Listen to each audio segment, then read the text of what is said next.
Class 12th में हमारा third chapter है electric resistance and Ohm's law. इसमें जो मेन चीज़ें टॉपिक्स हैं एक के बाद एक मैं आपके साथ डिस्कस कर रही हूँ। जैसे ही आपका चैप्टर शुरू होता है तो सबसे पहला टॉपिक आता है इलेक्ट्रिक करंट। अब इलेक्ट्रिक करंट की डेफिनेशन है, it is measured by rate of flow of charge, that means current I is equal to Q upon T. यहाँ पर क्यू आपका हो जाएगा चार्ज और टी हो गया टाइम। इसके बाद इलेक्ट्रिक करंट की जो यूनिट है वो एम्पियर है। उसके अलावा यहाँ पर 1 ampere is equal to 6.25 into 10⁻18 electrons आपको याद रखना है। इलेक्ट्रिक करंट एक स्केलर क्वांटिटी होती है। उसके अलावा आता है इसके बाद current density. Current density is the ratio of current with the area of cross section of conductor. मतलब आपकी करंट डेंसिटी क्या होती है, करंट को जब आप एरिया से डिवाइड कर देते हो तो आपकी करंट डेंसिटी निकल आती है। करंट डेंसिटी को जो हम शो करते हैं जे से शो करते हैं तो इसकी यूनिट क्या हो जाएगी, ampere upon ampere per metre square. इसके बाद आप जब लेसन में आगे पढ़ते हो तो फिर आता है electric resistance, ratio of potential difference to the current. Potential difference को जब करंट से डिवाइड करते हैं हम इलेक्ट्रिक रेजिस्टेंस की वैल्यू मिलती है। वही ओम्स लॉ है, R is equal to V upon I. Resistance की यूनिट हो जाती है ओम। रेजिस्टेंस का डायमेंशन है ml² T-3 A-2। फिर आता है इलेक्ट्रिक कंडक्टेंस। जब रेजिस्टेंस का रेसिप्रोकल कर दो, reciprocal of resistance is called electric conductance and electric conductance is denoted by capital G। उसकी SI यूनिट है इलेक्ट्रिक कंडक्टेंस की मो, MHO, या उसको सीमेंस भी कहते हैं। ये अक्सर एग्ज़ाम में आता है कि इलेक्ट्रिक कंडक्टेंस की यूनिट बताइए। इलेक्ट्रिक कंडक्टेंस का डायमेंशन भी बहुत ज़्यादा इंपॉर्टेंट है, m⁻⁻⁻1 l⁻⁻2 t⁻3 a⁻²। इसके बाद आपके कोर्स में आगे बढ़ते हैं तो ओम्स लॉ है। 1826 में जॉर्ज साइमन ओम ने ये ओम्स लॉ दिया था। उन्होंने कहा था, if there is no change in the physical state of the conductor then the ratio of potential difference applied at its end and the current flowing through a conductor is always a constant and this constant is known as resistance.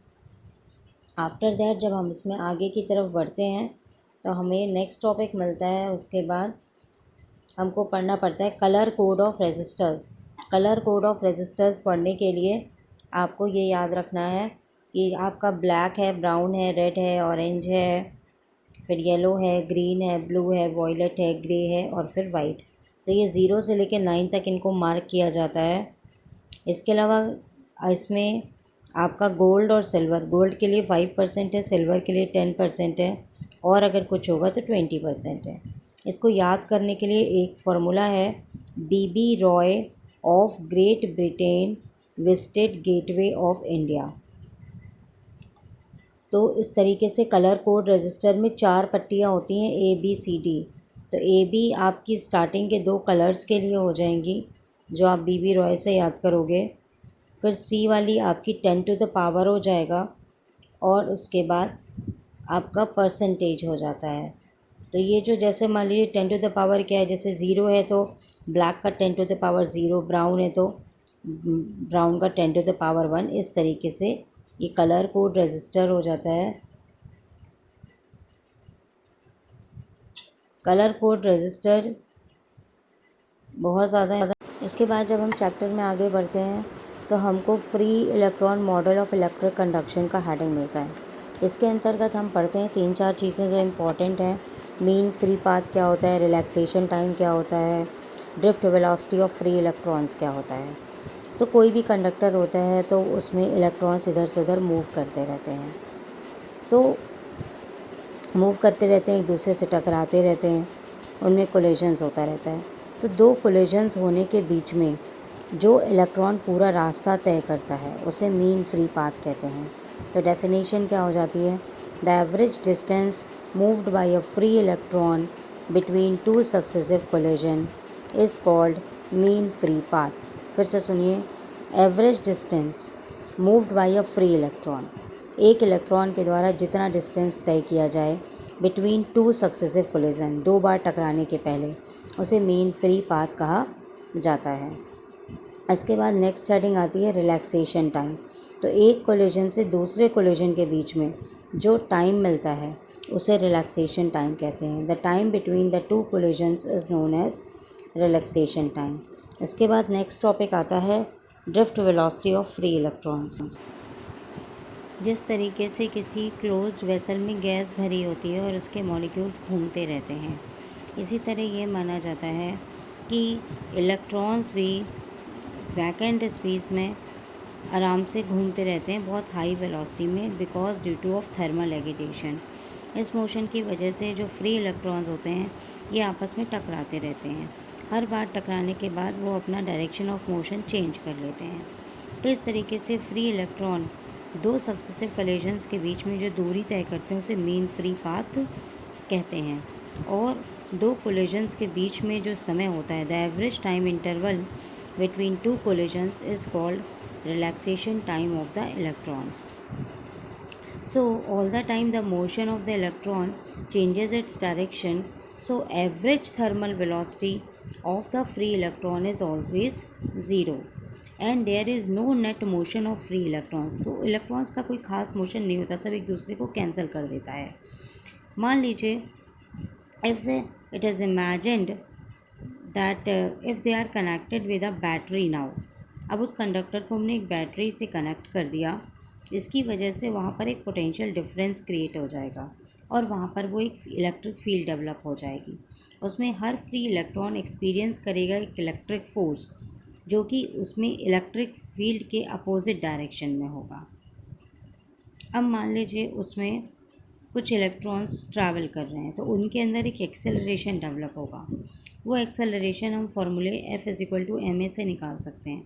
तो acceleration = force upon m, और हमें पता है electric field होता है force upon q, तो force की जगह QE हो गया। तो इस तरीके से जब हम बैटरी कनेक्ट कर देते हैं किसी सर्किट में तो सारे इलेक्ट्रॉन्स एक पर्टिकुलर डायरेक्शन में मूव करने लगते हैं।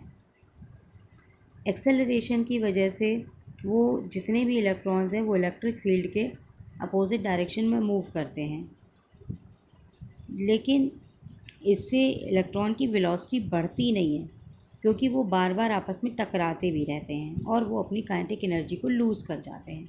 तो इस तरीके से अगर जब हम बैटरी से कनेक्ट करते हैं किसी कंडक्टर को तो उसमें इलेक्ट्रॉन को वो एक्सेलरेशन नहीं देता क्योंकि इलेक्ट्रॉन बार बार आपस में टकरा रहे हैं, बल्कि बैटरी से कनेक्ट करने पर और जो बैटरी होती है इन फ्री इलेक्ट्रॉन्स को एक छोटी सी पर्टिकुलर वेलोसिटी दे देती है जिसकी की डायरेक्शन इलेक्ट्रिक फील्ड की डायरेक्शन से अपोजिट होती है। इसी एवरेज वेलोसिटी को ड्रिफ्ट वेलोसिटी ऑफ इलेक्ट्रॉन्स कहा जाता है। So drift velocity of electron is equal to a into tau. वहाँ a जो है ये आपका कांस्टेंट एक्सेलरेशन है और टाउ जो है रिलैक्सेशन टाइम है। वैसे ड्रिफ्ट वेलोसिटी को हम फॉर्मूले में लिख सकते हैं, drift velocity is equal to v1 v2 v3 सभी पार्टिकल्स की अलग अलग up to vn upon n। So what is the drift velocity? फिर से समझिए कि जैसे कोई एक मेटल है उसमें वो ढेर सारे फ्री इलेक्ट्रॉन से उसमें घूमा करते हैं। जब वो उसमें कोई बैटरी कनेक्ट नहीं होती है तो इलेक्ट्रॉन एक दूसरे से टकराते रहते हैं और ओवरऑल उनकी वेलोसिटी ज़ीरो होती है। लेकिन अब अगर मान लीजिए उस कंडक्टर को हमने किसी बैटरी से जोड़ दिया तो सारे इलेक्ट्रॉन्स एक पर्टिकुलर डायरेक्शन में चलने लगते हैं जो कि अप्लाइड इलेक्ट्रिक फील्ड की डायरेक्शन के अपोजिट डायरेक्शन में होती है।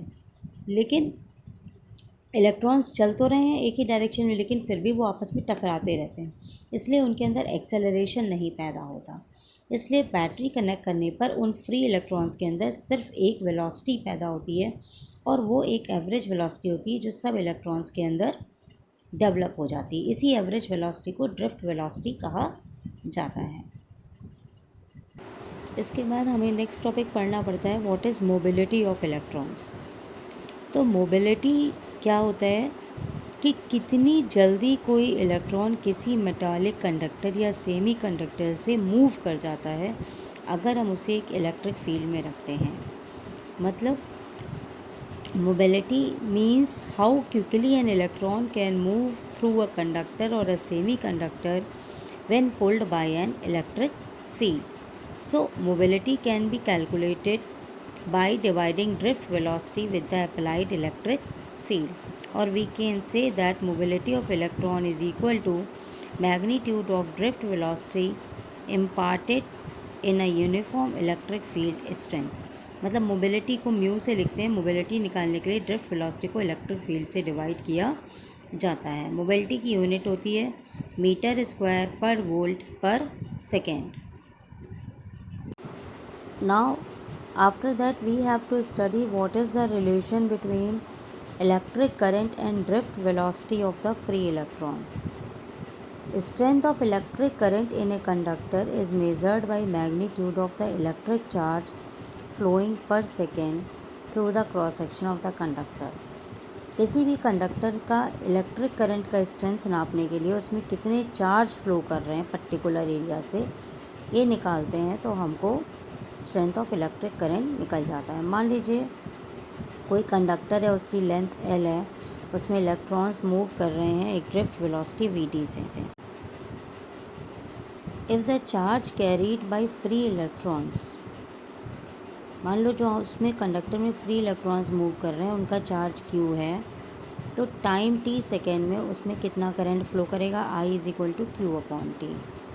अब मान लीजिए उस जो वायर है उसका क्रॉस सेक्शनल एरिया A है, उसमें number of free electrons per unit volume अगर n है, तो नंबर ऑफ़ फ्री इलेक्ट्रॉन्स जो उस क्रॉस सेक्शनल एरिया A से पास होंगे वो हो जाएगा n into area into drift velocity.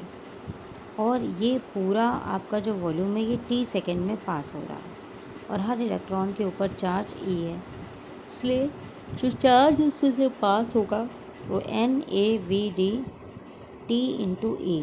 अब करंट होता है Q/T, तो NaVd t इंटू E को हम T से डिवाइड करेंगे। जब ये डिवाइड किया गया तो हो जाएगा NeaVd। So this is the relationship between drift velocity and the current. और ये फार्मूला हमेशा याद रखिए, I is equal to NeaVd। इससे काफ़ी न्यूमेरिकल्स होते हैं।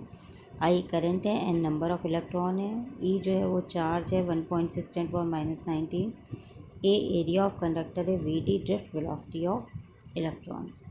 अब इसी ड्रिफ्ट वेलोसिटी का रिलेशनशिप अगर करंट डेंसिटी से निकालना हो तो current density J is equal to I/A। तो I/A अगर इधर डिवाइड कर देंगे तो current density J is equal to NeaVd।